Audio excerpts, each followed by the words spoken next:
పైగా పాకిస్తాన్కి 50 లక్షల రూపాయలు, ఆ రోజులు 50 కోట్ల రూపాయలు ఇస్తామని రాసి ఇచ్చాం, అది ఇస్తావా లేదా? ఏది మనతో యుద్ధం చేస్తుంటాడు కాశ్మీర్ లాక్కుంటుంటే అని చెప్పి ఆమరణ నిరాహారదీక్ష చేసి మహానుభావుడు అని అనిపించుకున్నటువంటి ఆ మహానుభావుడు ఎందుకని ఈ దేశానికి సంబంధించినటువంటి వాళ్ళని ఊచకోత కోసినప్పుడు మన ఆస్తులు మనకి ఏమని అడగల?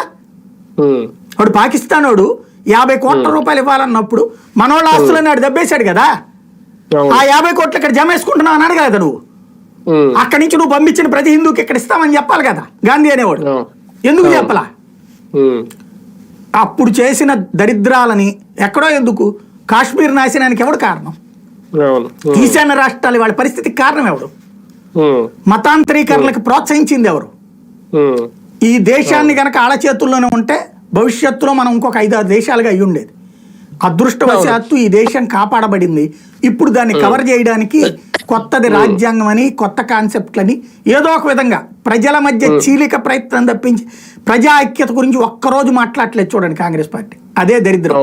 అవును సార్, ఫైనల్ గా అంటే ఈ మాట బీజేపీ ఆర్ఎస్ఎస్ తోనే కాదు భారత రాజ్య వ్యవస్థ పోరాటం అనే మాటలు కనుక నిజంగా అయోమయం ఉందా, లేదంటే ఐఎన్డిఏ కూటమి బలోపేతం దిశగా అడుగులు పడుతున్నాయి అనే ఒక సంకేతం ఏమన్నా ఉందా? ఆఫ్ఘనిస్తాన్ మాటలు వినబడుతున్నాయి. తాలిబాన్లతో వీళ్ళు పొత్తు పెట్టుకుంటే సరిపోతుంది, ఆల్రెడీ చైనాతో పొత్తు పెట్టుకున్నారు కదా. తాలిబాన్లు, పాకిస్తాన్, ఐఎస్ఐ, చైనా వీళ్ళతో కలిపి ఒక కూటమి ఏర్పాటు చేసుకుంటే కాంగ్రెస్ పార్టీ బెటర్. ఎందుకంటే వాళ్ళ మాటలు అట్లా ఉన్నాయి. రైట్, చూద్దాం మొత్తానికి.